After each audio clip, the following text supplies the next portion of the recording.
ముఖ్యంగా మా ఆర్గనైజేషన్ తరఫున ముఖ్యం ఏమేంటంటే నిరుపేద విద్యార్థులకి క్వాలిటీ మంచి ఎడ్యుకేషన్ ఇద్దామని చెప్పేసి ఆలోచనతో మేము ముందుకు వచ్చాము. అంటే గవర్నమెంట్ చాలామంది అడిగారు మాకు, మీరెందుకు చదివించాలి, గవర్నమెంట్ స్కూల్స్ గవర్నమెంట్ కాలేజెస్ ఉన్నాయి కదా, గవర్నమెంట్ నుంచి డబ్బులు వేస్తున్నాయి కదా అంటే, గవర్నమెంట్ స్కూల్స్ గవర్నమెంట్ కాలేజెస్లో ఎంత మనం అనుకున్నా సరే, ఎంత గవర్నమెంట్ బిల్డ్ చేసినా సరే, డెవలప్ చేసినా సరే, ఐఐటి మెయిన్స్ నెక్స్ట్ ఇంజనీరింగ్కి సంబంధించిన ఏ కోర్సెస్ కూడా గవర్నమెంట్ స్టూడెంట్స్ కానీ నెక్స్ట్ గవర్నమెంట్ కాలేజ్ స్టూడెంట్స్ కానీ వాళ్ళు అటెంప్ట్ చేయలేకపోతున్నారు, వాళ్ళు క్రాక్ చేయలేకపోతున్నారు. బికాజ్ ఎందుకంటే బేసిక్స్ ఉంటే 10th క్లాస్ నుంచి ఇంటర్మీడియట్ నుంచి వాళ్ళకి ఐఐటి కోసం, మెయిన్స్ కోసం, అలాగే నీట్ కోసం ప్రాపర్ ట్రైనింగ్ అనేది ఇస్తున్నారు. మన ఆల్రెడీ మీ పిల్లలు కూడా వాళ్ళు కూడా చదువుంటారు, మంచి కాలేజ్లో చదువుంటారు. సో వాళ్ళకి అంటే పేద పిల్లలకు కూడా ఆ టైప్ ఆఫ్ క్వాలిటీ ఎడ్యుకేషన్ ఇద్దామనే ఆలోచనతోనే మా ఆర్గనైజేషన్ తరఫున ముఖ్య సార్.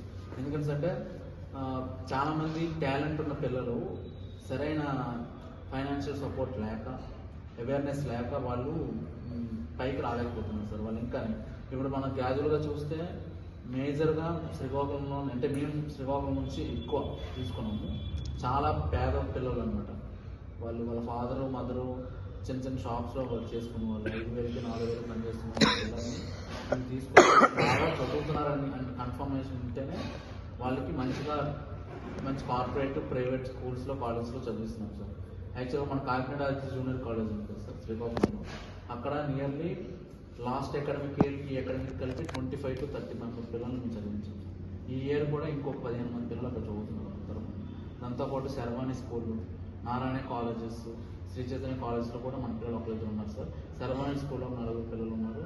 నెక్స్ట్ సన్షైన్ స్కూల్లో ఉన్నారు, సిద్ధార్థ స్కూల్లో ఉన్నారు. అక్కడ మంచి స్కూల్స్లోని పిల్లలు కూడా చదువుతున్నారు సార్. నియర్లీ ఈ అకాడమిక్ ఇయర్కి మనం ఒక 50 మెంబర్స్ పిల్లల్ని ఈ అకాడమిక్ ఇయర్కి మనం చదివిస్తున్నాం సార్. ఇప్పటివరకు మేము చాలామంది చదివించాం, బట్ ఈ అకాడమిక్ 50 మెంబర్స్ అండి. లాస్ట్ ఇయర్ కలిపితే నియర్లీ 100 out of ఉన్నారండి పిల్లలు. సో వాళ్ళందరికీ మా మెయిన్ ఎయిమ్ ఏంటంటే ఇది sir, actually education, quality education అనేది పిల్లలకి కూడా, పేద పిల్లలకి అంటే టాలెంట్ ఉన్న పిల్లలు కూడా మెయిన్ మా జియో ఆర్గనైజేషన్ మెయిన్. దాంతోపాటు మేము చేస్తున్న ప్రాబ్లమ్స్ ఏంటంటే ఈ మధ్యకాలంలో ఎక్కువ డ్రగ్స్ ఎక్కువైపోయాయి మా శ్రీకాకుళం జిల్లాలో, మన జిల్లాలో. దానివల్ల ఏంటంటే పిల్లలకి డ్రగ్స్ మీద అవేర్నెస్ కల్పించడానికి కొన్ని ప్రోగ్రామ్స్, అవేర్నెస్ క్యాంపెయిన్స్, అలాగే బ్లడ్ డొనేషన్ డ్రైవ్స్, చాలా ప్రోగ్రామ్స్ అనేవి చేయడం జరుగుతుంది. సో ఇలాంటి కార్యక్రమాలు అంటే చేయడానికి రీజన్ ఏంటంటే అంటే పిల్లల్లో అవేర్నెస్ కల్పించడం కోసం చేస్తాం సార్.